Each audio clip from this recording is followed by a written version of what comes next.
Hello दोस्तों, स्वागत है आपका मेरे यूट्यूब चैनल में जिसका नाम है मैथ्स लेवल अप। यहाँ पर हम लोग मैथ पढ़ते हैं। सबसे पहले तो मैं आप सबको सॉरी कहना चाहता हूँ क्योंकि मैं बहुत दिन से वीडियो नहीं बना पा रहा था, क्योंकि मेरे दोनों तरफ का जो दांत है उसमें प्रॉब्लम था और प्रॉब्लम इतना ज़्यादा था कि मुझे दांत निकलवाना पड़ा। एक तरफ का तो मैं निकलवा चुका हूँ, एक तरफ का बाकी है जिसे मैं कुछ दिन में निकलवा लूँगा।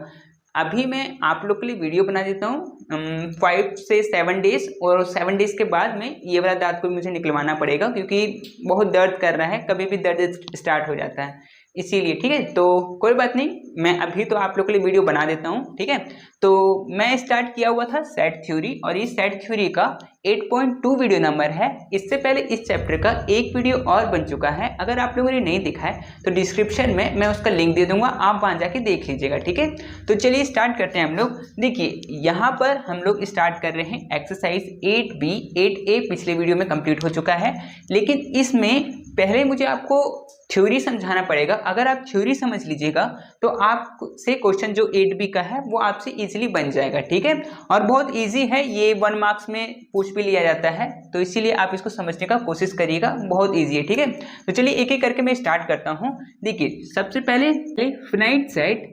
फिनाइट सेट कहते किसे है? देखिए फिनाइट सेट ऐसे सेट होते हैं जिसमें हम लोग ये काउंट कर सकते हैं कि इस सेट में कितने नंबर्स ऑफ एलिमेंट है या मेंबर है। जैसे कि मान लीजिए मैं एक सेट लेता हूं कि ए कोई एक सेट है जिसमें मैं 5 और 7 ये लिख दिया हूं। ठीक है, अब इसमें मैं काउंट करके बता सकता हूं कि इसके अंदर में कितने नंबर्स ऑफ एलिमेंट है, 1 और 2, 2 नंबर्स ऑफ एलिमेंट है।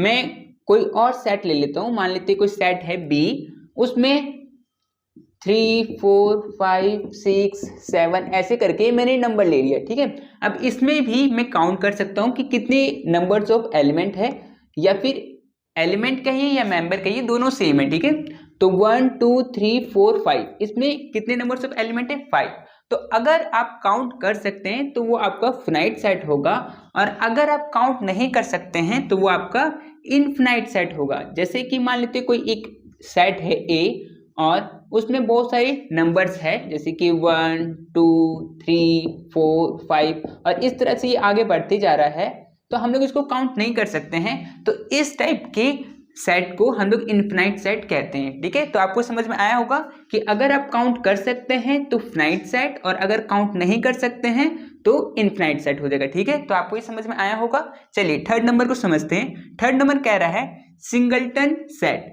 नाम में ही पता चल रहा है कि सिंगल है ना, सिंगल।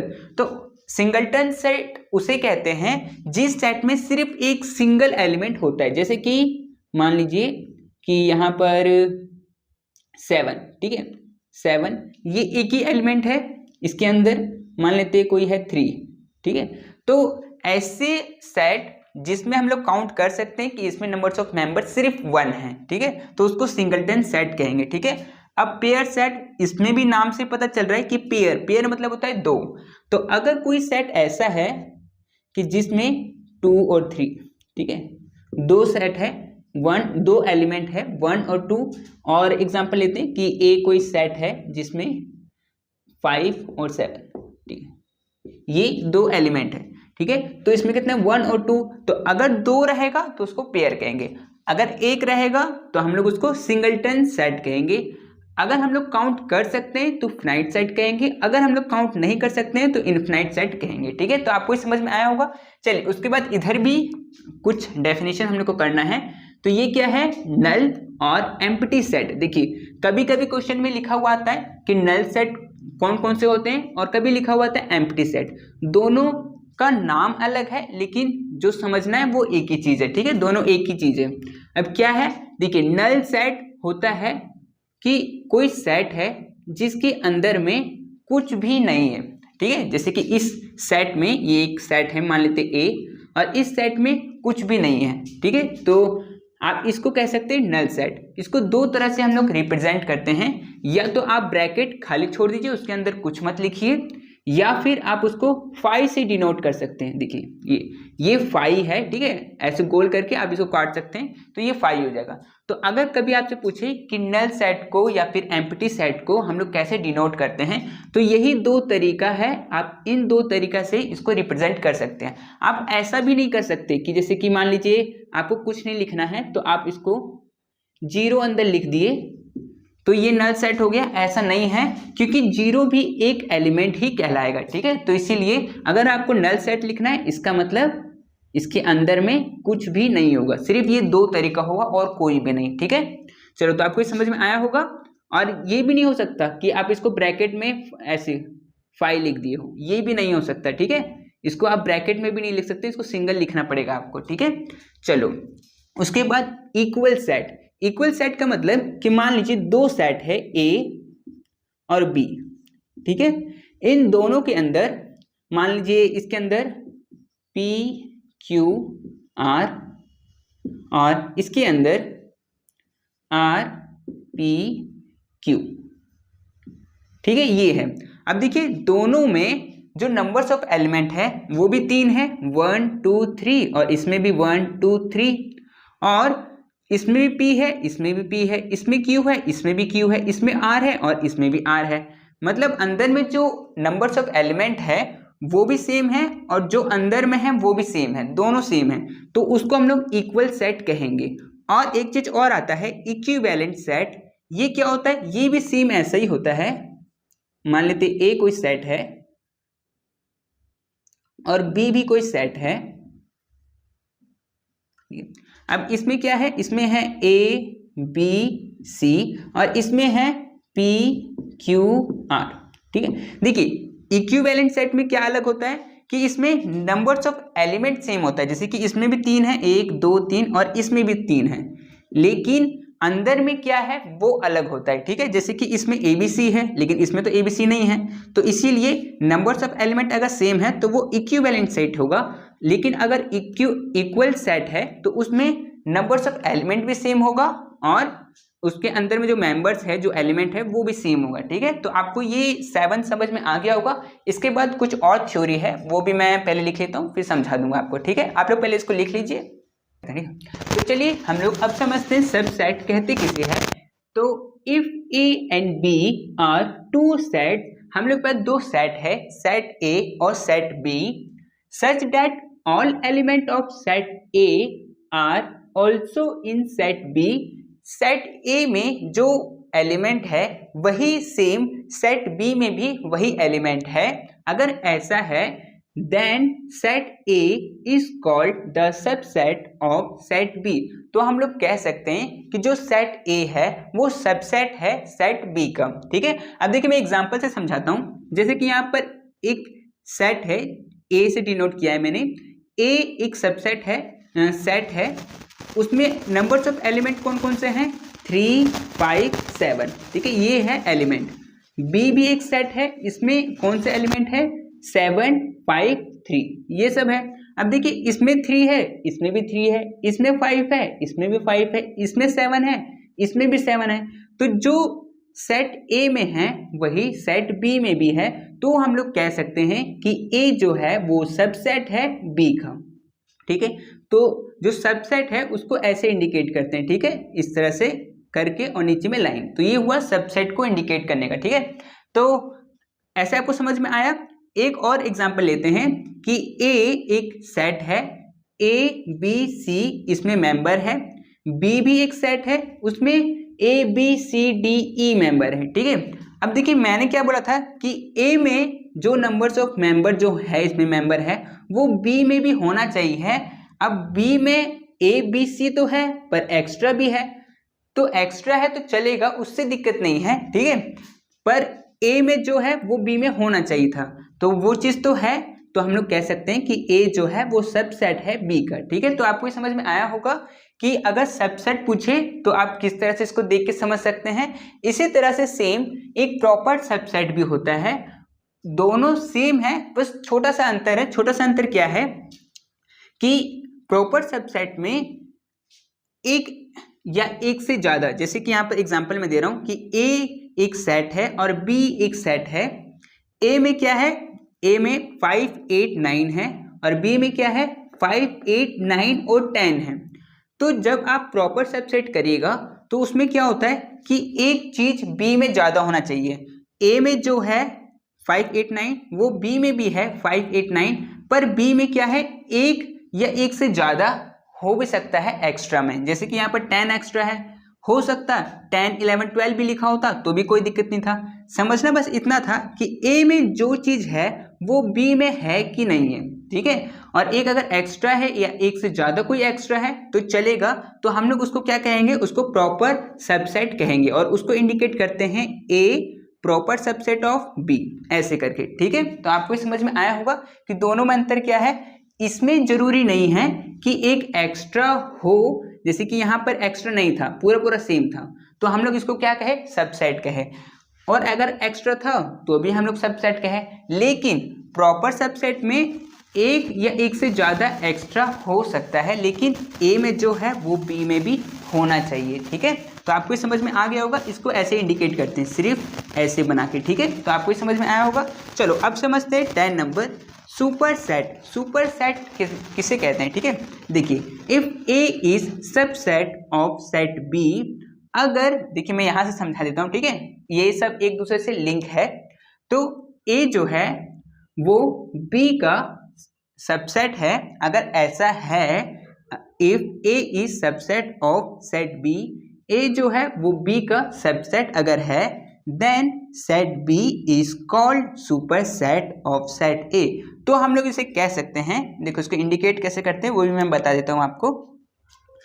अगर ए बी का सबसेट है, जैसे कि यहां पर मैंने लिखा हुआ है कि सबसेट है, तो मैं इसको कह सकता हूं कि बी क्या है, बी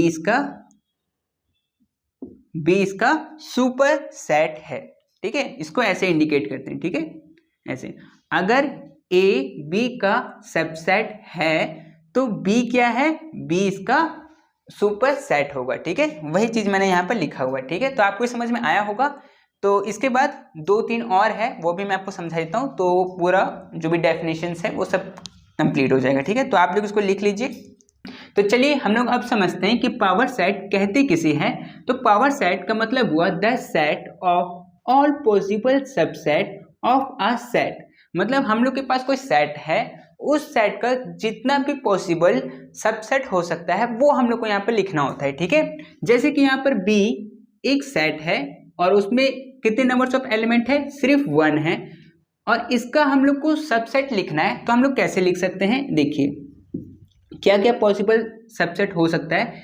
जैसे कि एक तो कॉमन जो कि सब में होगा वो होता है 5, ठीक है, ये 5 ये सब का सबसेट होता है। तो एक ये तो आपको सब के लिए लिखना पड़ेगा।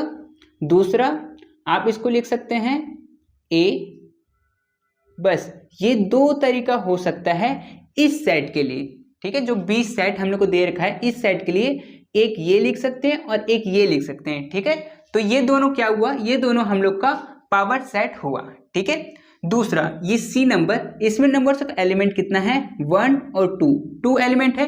तो इसमें हम लोग क्या क्या लिख सकते हैं, इसका पावर सेट क्या क्या बन सकता है। देखिए एक तो 5 तो रहेगा ही रहेगा, ठीक है, इसको तो सबसे पहले आप लोग लिखिएगा। उसके बाद आप लिख सकते हैं ए, ठीक है, ये लिख सकते हैं। और क्या लिख सकते हैं, बी भी लिख सकते हैं। और क्या लिख सकते हैं, और लिख सकते हैं आप ए और बी, ठीक है। तो ये क्या हुआ, ये सबसेट है, इस सी का सबसेट है, और ये पूरा क्या है, ये पूरा है इसका पावर सेट, ठीक है। तो आपको ये समझ में आया होगा कि अगर आपसे ये पूछे कि पावर सेट निकालिए इस सेट का, तो आपको कैसे निकालना है। उसी तरह से ये वाला, ठीक है, इसको मैं इधर कर देता हूँ, ठीक है। जैसे कि इसमें नंबर्स ऑफ एलिमेंट कितना है, 1, 2 और 3 है।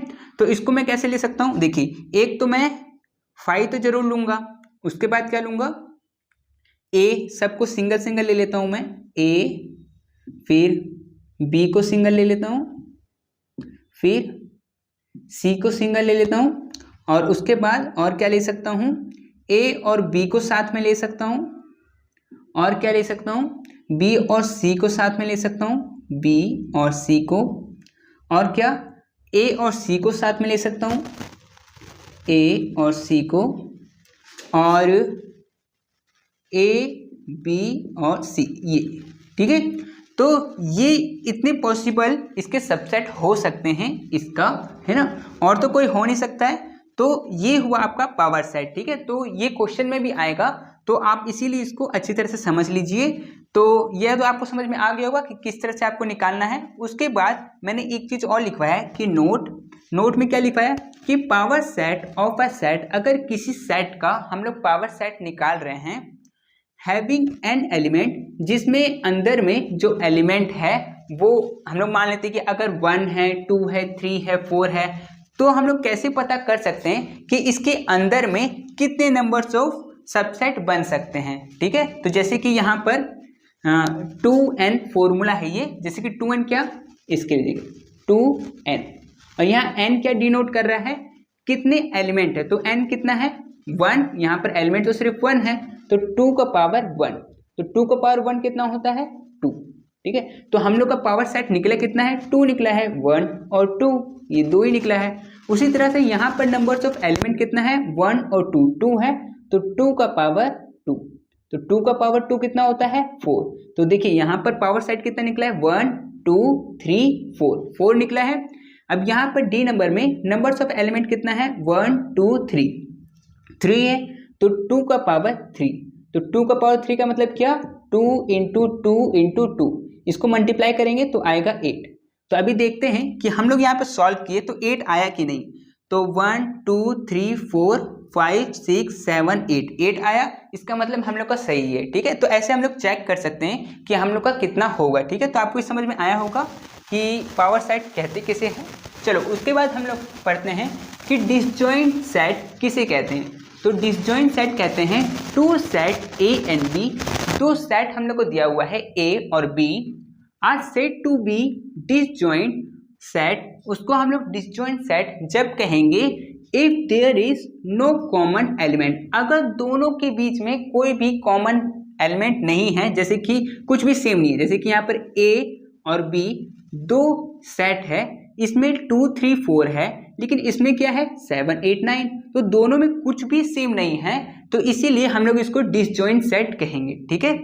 तो ये जो है वो एक्सरसाइज 8C में ये वाला है ए इंटरसेक्शन, ये जो देख रहे हैं ना आप लोग साइन, ये वाला आपको 8C में पढ़ना है।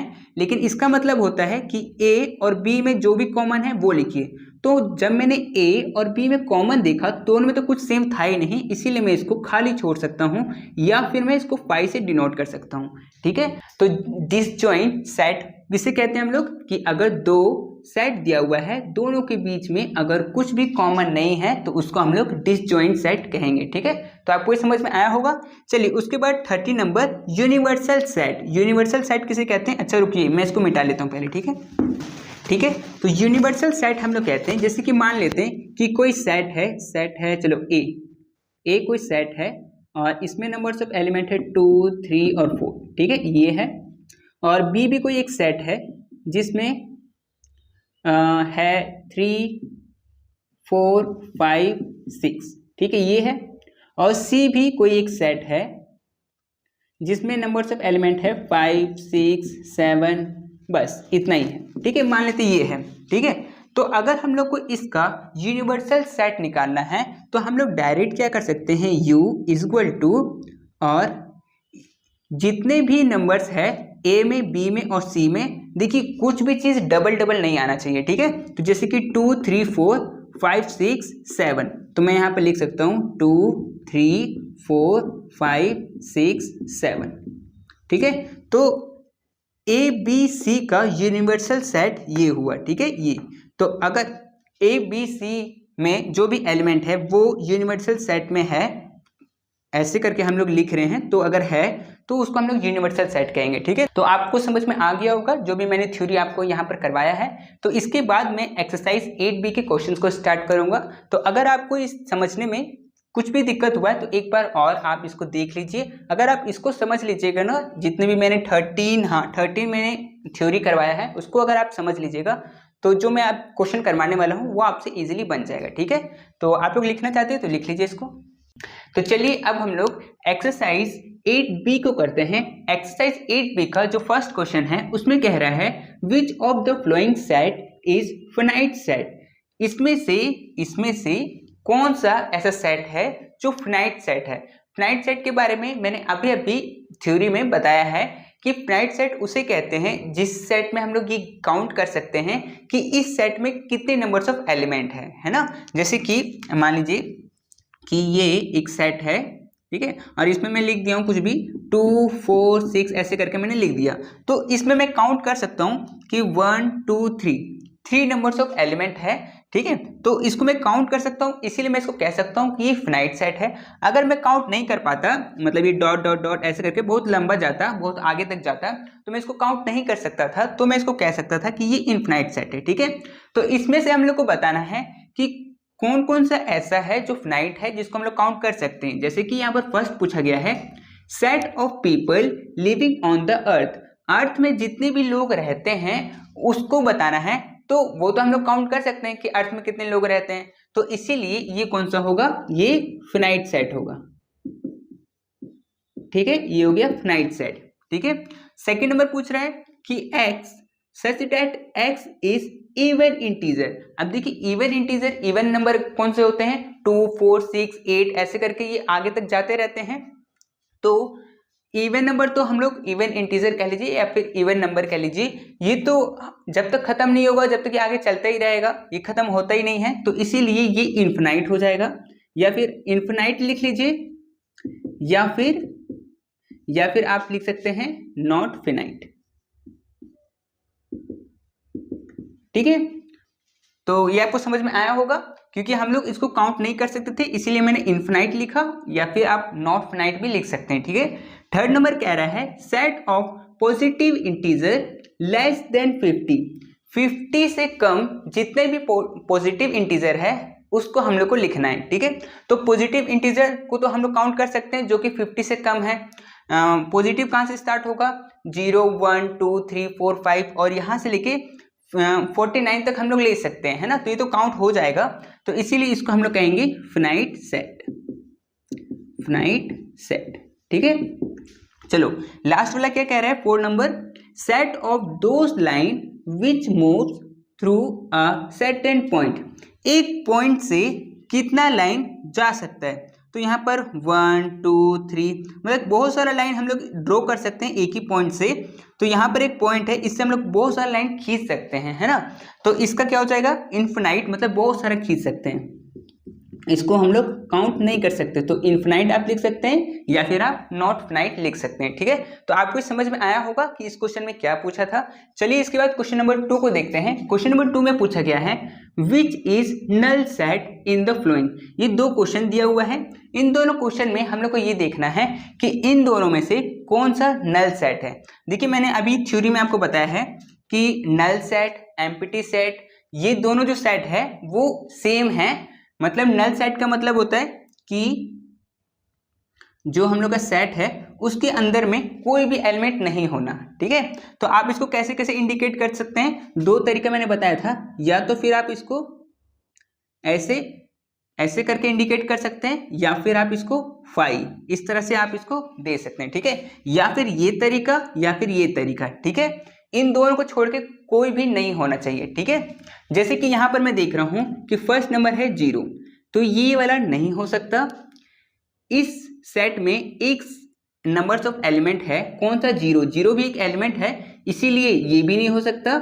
रहना चाहिए था तो खाली रहना चाहिए था, मतलब 0 यहाँ पर नहीं रहता तो हम लोग कह सकते थे हाँ ये नल सेट है, लेकिन इसमें 0 है इसी वजह से इसको नहीं कह सकते, ठीक है। अब देखिए यहाँ पर 5 दे रखा है, लेकिन 5 में यहाँ पर मतलब वो 5 कहाँ पर है, सेट के अंदर में है ना, तो इसीलिए ये भी नहीं हो सकता।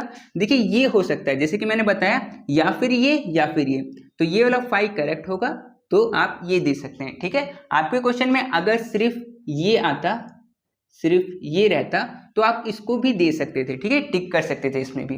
तो आपको समझ में आया होगा कि इसका 4 नंबर होगा। तो चलिए अब हम लोग बी नंबर करते हैं। बी में क्या पूछा गया है कि ए क्या है, X such that X is positive undivisible even integer. इसमें पूछा गया है कि एक ऐसा इंटीजर लेना है जो कि पॉजिटिव भी होना चाहिए, इवन भी होना चाहिए और वो अनडिविजिबल भी होना चाहिए, किसी से डिवाइड भी नहीं होना चाहिए। तो ऐसा कोई है क्या? देखिए है, कौन सा नंबर है? वो 2। 2 क्या है? 2 एक इंटीजर भी है, इवन नंबर भी है और पॉजिटिव भी है और अनडिविजिबल भी है। कैसे? जैसे कि 2 को हम लोग किसी से डिवाइड नहीं कर सकते हैं, कर सकते हैं जैसे कि एक तो ये खुद हो सकता है 1 से, या फिर एक खुद नंबर हो सकता है 2 से, इसके अलावा कोई भी नहीं हो सकता है ना। तो इसीलिए ये वाला तो नल सेट नहीं होगा। तो सेकंड नंबर देखते हैं, सी क्या है? x such that x plus 8 equal to 8। ठीक है, तो इसको मैं सॉल्व करता हूं। तो यहां पर है x plus 8 equal to 8, plus 8 इधर जाएगा तो माइनस हो जाएगा, तो x इक्वल टू 8 माइनस 8, तो x का वैल्यू निकला 0। तो x का वैल्यू तो 0 निकल चुका है। अब एम्प्टी सेट में और नल सेट में ये चीज था ना कि कुछ भी नहीं बचना चाहिए है, मतलब वो पूरा तरह से खाली होना चाहिए। लेकिन यहाँ पर क्या हुआ है कि x की जगह पर तो 0 आ रहा है, तो इस वजह से ये वाला भी नहीं होगा और ये भी नहीं होगा, है ना, ये दोनों तो नहीं होगा। चलिए थर्ड नंबर देखते हैं, इसमें क्या बोला गया है? D एक सेट है x such that x does not equal to x, x के ही बराबर नहीं है और x क्या है? x रियल नंबर है। रियल नंबर कौन से नंबर्स होते हैं? मतलब जो भी हम लोग पढ़ते हैं ना, whole number, natural number, integers और रैशनल नंबर, इरेशनल, सब जितने भी नंबर है सब रियल नंबर में ही आते हैं। तो यहाँ पर क्या है कि x के ही बराबर नहीं है और x क्या है? x रियल नंबर है। इसका मतलब कि x में कुछ तो बचा ही नहीं, क्योंकि x तो x के बराबर ही नहीं है। अगर बराबर होता तो इनफिनाइट होता, मतलब हम लोग काउंट कर ही नहीं सकते थे, रियल नंबर बहुत सारे होते हैं। लेकिन यहाँ x के बराबर ही नहीं है, इसीलिए x के पास कुछ भी नहीं है। ठीक है, x के पास मतलब कुछ नहीं है, मतलब x का अगला अगर हम लोग सेट बनाएंगे तो उसके अंदर में हम लोग कुछ भी नहीं लिख पाएंगे। तो इसीलिए इसका आंसर ये थर्ड नंबर हो जाएगा। ठीक है, तो आपको समझ में आया होगा कि कैसे मैंने इसको सॉल्व किया। तो आप लोग इसको लिख लीजिए, फिर आगे वाले क्वेश्चन को मैं करवा देता हूँ। ठीक है।